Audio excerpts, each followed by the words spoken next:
யார் யாரோ வாழ்வீரே சிலுவையை கண்டீரோ, சிலுவைக்காய் பணி செய்ய வாரீரோ. கிறிஸ்துவுக்குள் பிரியமானவர்களே, ஆண்டவரும் இரட்சகருமாகிய இயேசு கிறிஸ்துவின் நாமத்தினாலே எஸ்எம்பியும் என்ஜிபியும் மிஷனரி இயக்கத்தின் சார்பில் உங்கள் அனைவருக்கும் வாழ்த்துக்களை கூறி, எழுந்து கட்டுவோம் வாருங்கள் என்கிற நிகழ்வுகளை அன்போடு கூட வரவேற்கிறோம். எங்களோடு கூட சேர்ந்து நீங்கள் ஒரு பங்காளராக முன்வர அன்போடு கூட கேட்டுக்கொள்கிறோம். அருமையானவர்களே, கடந்த காலங்களிலே 100க்கும் மேற்பட்ட கிராமங்களிலே VBS நடத்தி சுமார் 20,000க்கும் மேற்பட்ட குழந்தைகளுக்கு அந்த கிதியோன்ஸ் மூலமாக புதிய ஏற்பாடு புஸ்தகத்தை கொடுத்து அனுப்புவதற்கு ஆண்டவர் உதவி செய்திருக்கிறார். அருமையானவர்களே, இப்படி வசனத்தை கேட்ட பிள்ளைகள் தங்களுடைய சொந்த கிராமங்களில் சொல்லுகிறார்கள். இந்த வாரத்தில் பள்ளிக்கூடங்கள் திறக்க இருக்கிறது. பள்ளிக்கூடங்களுக்கு குழந்தைகள் செல்லும்போது இந்த இயேசுவின் அன்பை ஒவ்வொருவரும் சொல்ல வேண்டும். அது மாத்திரமல்ல, விடுதி குழந்தைகளும் இந்த வாரத்தில் விடுதிக்கு வருகிறார்கள். குழந்தைகளுடைய சரீர ஆரோக்கியத்துக்காகவும் ஜெபம் பண்ணி கொள்ளுங்கள். அருமையானவர்களே, இந்த தொலைக்காட்சி மூலமாக பலருக்கு நற்செய்தி சொல்லுகிறப்படுகிறது. ஒவ்வொரு வியாழக்கிழமையும் தொலைக்காட்சி நிகழ்வுகள் இரவு 8:30 மணிக்கும், அதே போல் ஞாயிற்றுக்கிழமை காலை 6 மணிக்கும், சனிக்கிழமையில் இரவு 7:45 மணிக்கும் இந்த செய்தி வருகிறது. ஆண்டவர் உங்களை நடத்துவார் என்றால் இந்த தொலைக்காட்சி நிகழ்வை நீங்கள் ஸ்பான்சர் செய்யலாம். ஒரு தொலைக்காட்சி நிகழ்வுக்கு 5,000 ரூபாய் நாங்கள் ஸ்பான்சர்ஷிப் வாங்குகிறோம். அருமையானவர்களே, நம்முடைய இந்திய தேசத்தில் ஆண்டவர் நல்ல திறந்த வாசலை வைத்திருக்கிறார். ஆகவே ராஜ்யத்தின் இந்து சுவிசேஷத்தை அறிவிக்கிறதற்கு நம்முடைய ஆண்டவராகிய இயேசு கிறிஸ்து சொன்னார், பயிர்கள் விளைந்து கிடக்கிறது, அறுவடைக்கு எஜமான் ஆட்களை அனுப்புங்கள் என்று சொன்னார் அல்லவா. இந்த வார்த்தை கீழ்ப்படிந்து ஏராளமான அறுவடை பணியாளர்கள் எங்களோட இணைந்து பணியாற்றுவதற்கு காத்திருக்கிறார்கள். சுமார் 340 அப்ளிகேஷன் எங்களுடைய கையில் இருக்கிறது. இப்பொழுது 210 மிஷனரிமார் இந்தியாவின் 25 மாநிலங்களில், அண்டை நாடாகிய நேபாள், பூட்டான், பங்களாதேஷ் பகுதிகளில் கிறிஸ்துவின் நாமம் சொல்லப்பட்டிராத இடங்களில் சுவிசேஷம் அறிவிக்கிறார்கள். இப்படி அறிவிக்கிற விளைவாக இதுவரையிலே சுமார் 6,750 முதல் தலைமுறை கிறிஸ்தவர்கள் இயேசுவே ஆண்டவர் என்று சொல்கிறார்கள். அது மாத்திரமல்ல, சுமார் 662 கிராமங்களில் இயேசு கிறிஸ்துவுக்கு மகிமையாய் முதல் தலைமுறை கிறிஸ்தவர்கள் ஆண்டவரை ஆராதிக்கிறார்கள். இந்த கடைசி காலத்தில் ஆத்துமாக்களை ஆதாயம் பண்ணுங்கள். அருமையானவர்களே, கடந்த வாரத்தில் ஒரு கோயிலில் ஆண்டோடைய வசனத்தை சொல்லிவிட்டு இறங்கினேன். ஒரு அம்மா, ஏன்னா ஒரு ஆலயம் கட்ட வேண்டும், அதற்கான காணிக்கை வந்து வாங்கிவிட்டு போங்கன்னு சொன்னாங்க. என் அன்புக்குரியவர்களே, ஆலயம் கட்டுவதற்கு நல்ல பழுத்த பாட்டிமாறு வயசானவங்க பலர் முன் வந்து கொண்டிருக்கிறாங்க. நீங்களும் உங்களால் இயன்ற அளவுக்கு ஒரு ஆலயங்கள் கட்டலாம். ஏன்னா நாங்கள் முதல்ல மக்கள் கர்த்தரை ஆராதிக்கிறதுக்கு ஒரு ஆலயம் வேணும். அதனால் 2 லட்ச ரூபாய் கட்டுறோம், 3 லட்ச ரூபாய் கட்டுறோம், 5 லட்ச ரூபாய் கட்டுறோம், 7 லட்ச ரூபாய் கட்டுறோம். சரியா? ஆகவே உங்கள் வசதிக்கு ஏற்ப நீங்கள் நல்ல ஆலயங்களை கட்டி கர்த்தரை மகிமைப்படுத்தும்படி உங்களை அன்போடு கூட நாங்கள் கேட்டுக் கொடுக்கிறோம். ஏனென்றால் அருமையானவர்களே, இந்த உலகத்தில் இருக்கும்போது தான் நீங்கள் ஆலயங்கள் கட்ட முடியும். இந்த உலகத்தை விட்டு கடந்து போயிட்டீங்கன்னா அதுக்கப்புறம் கட்ட முடியாது. ஆகவே உயிரோடு இருக்கிற நாட்களில் ஆண்டவருக்காக எதையாலும் செய்வோம்.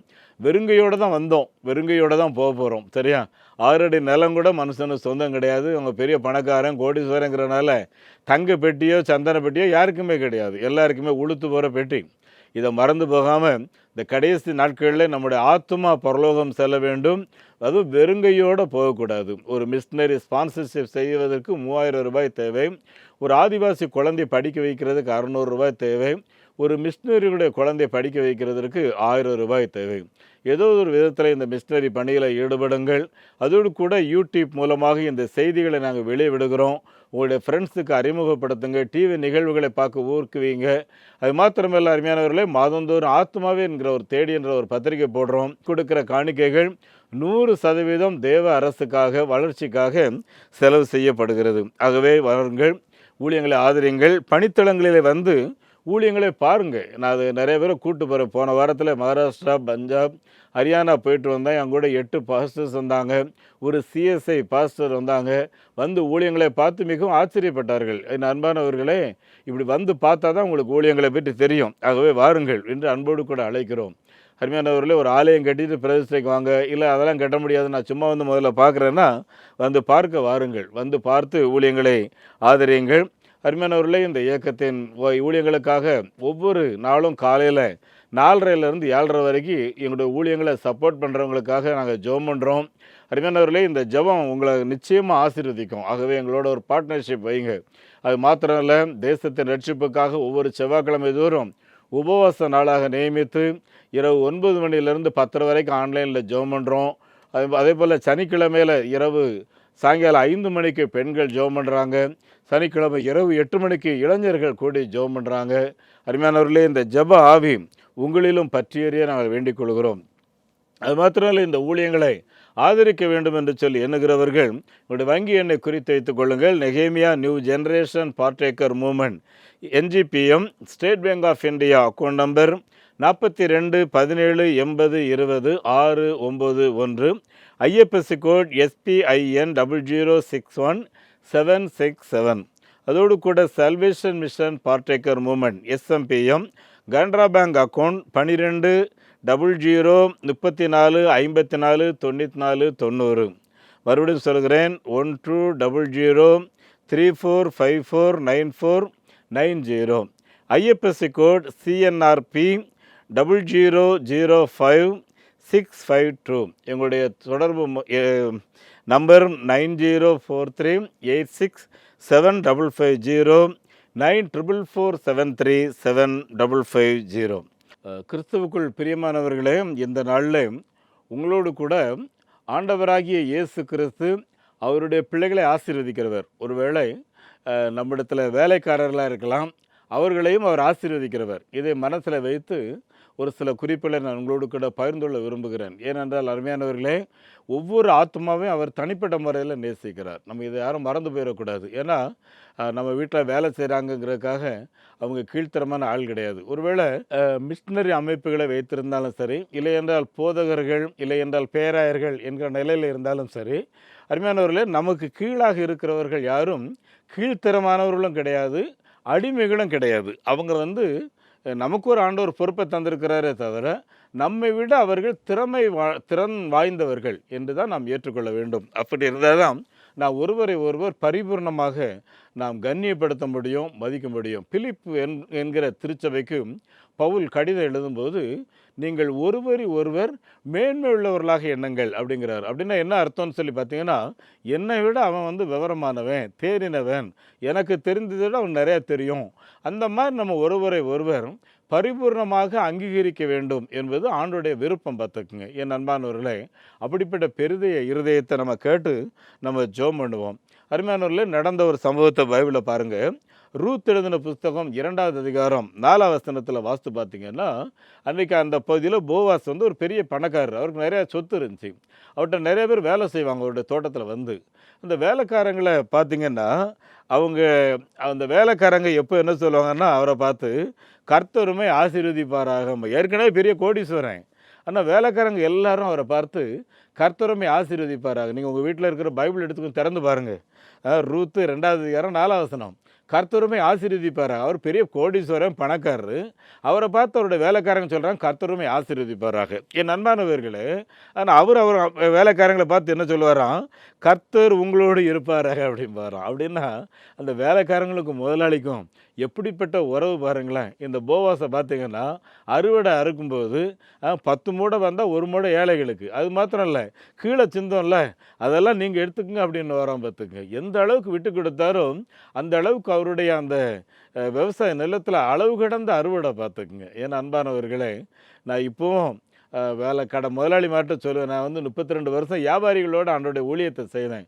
உங்கள் கிட்ட வேலை செய்கிற அந்த வேலைக்காரங்களுக்கு நல்ல தங்குற இடம் கொடுங்க, நல்லா சாப்பிட்றதுக்கு சாப்பாடு கொடுங்க, அவங்க உங்களை ஆசீர்வதிக்கணும். எங்கள் அண்ணாச்சி நல்லா இருக்கணும்னு சொல்லணும். அப்படி நீங்கள் நல்ல ஆசீர்வாதத்தை பெற்றுக்கொண்டால் தான் உங்கள் தொழில் நல்லா வளரும். இந்த படுபாய் ஒன்றுமே கொடுக்க மாட்டேங்கிறானே, சரியாக தங்குற கூட இடம் தர மாட்டேங்கிறானே, அந்த மாதிரி வார்த்தை அவங்க வாயிலிருந்து வரக்கூடாது. அப்படின்னா வேலைக்காரங்க ஆண்டவரை நோக்கி ஐயோ கடவுளேன்னு சொல்லி கூப்பிட்டா அவர் உடனே கேட்குறாருன்னு சொல்லி பைபிளில் இருக்குது. பார்த்துக்குங்க. ஆகவே தான் என் நண்பானவர்களே, அப்படிப்பட்ட ஒரு எரிச்சல் வேதனையை நம்ம சம்பாதிக்க கூடாது. அது மாத்திரம் இல்லை அருமையானவர்களே, வேலைக்காரர்களே நம்மால் இயன்ற அளவுக்கு நான் உற்சாகப்படுத்த வேண்டும். நம்முடைய ஆண்டவராகிய இயேசு கிறிஸ்து இந்த பூமியில் ஊழியம் செய்த காலங்களில் ஒரு நாள் தேவாலயத்துக்கு போகிறாரு. இருதயம் நொறுங்குண்டவர்களை குணமாக்கவும். சரியா, இருதயத்தில் யாரெல்லாம் நொறுங்கி வேதனையோடு இருக்காங்களோ அவங்களுக்கு ஒரு குணமாக்குதல். அப்புறம் சிறைப்பட்டவர்களுக்கு விடுதலை, குருடர்களுக்கு பார்வையை அது மாத்திரம் இல்லை, நொறுங்குண்டு போய் இருக்கிறவர்களுக்கு விடுதலையையும் அனுக்கிரக வருஷத்தை பிரசித்தப்படுத்தவும் கர்த்தரனை அனுப்பினார் என்று எழுதியிருக்கிறதை அங்கே இன்றைக்கு வாசித்து விட்டு இயேசு சொல்லுகிறார், இந்த வார்த்தை இன்றைக்கு நிறைவேறிற்று. அப்படின்னா என்ன அர்த்தம்னா, கட்டப்பட்டிருக்கிற ஜனங்கள், வேதனையோடு இருக்கிற ஜனங்கள், நொறுங்கி இருக்கிற ஜனங்களுக்கு விடுவிக்கிற கர்த்தர் வந்து விட்டார் அப்படிங்கிறதான் சொல்கிறேன். இன்றைக்கு இந்த வார்த்தை நிறைவேறிற்று. ஆகவே இந்த வார்த்தை கேட்டுக்கொண்டிருக்கிற தேவனுடைய பிள்ளையை நீங்கள் எங்கே இருந்தாலும் சரி, உங்கள் வீட்டுக்குள்ளே இந்த ஆண்டவர் வந்து நின்னார்னா உங்கள் குடும்பத்தில் நிச்சயமாக ஒரு விடுதலை தான் பார்த்துக்குங்க. உங்கள் குடும்பத்தில் ஒரு ஆசீர்வாதம் பார்த்துக்குங்க.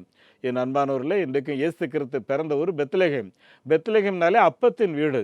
யார் யார் வீட்டில் இயேசு கிறிஸ்து இன்னைக்கு பிறக்கிறாரோ அந்த வீட்டில் அப்பத்தாட்சி வராது. அதாவது உணவு பஞ்சம் வரவே வராது.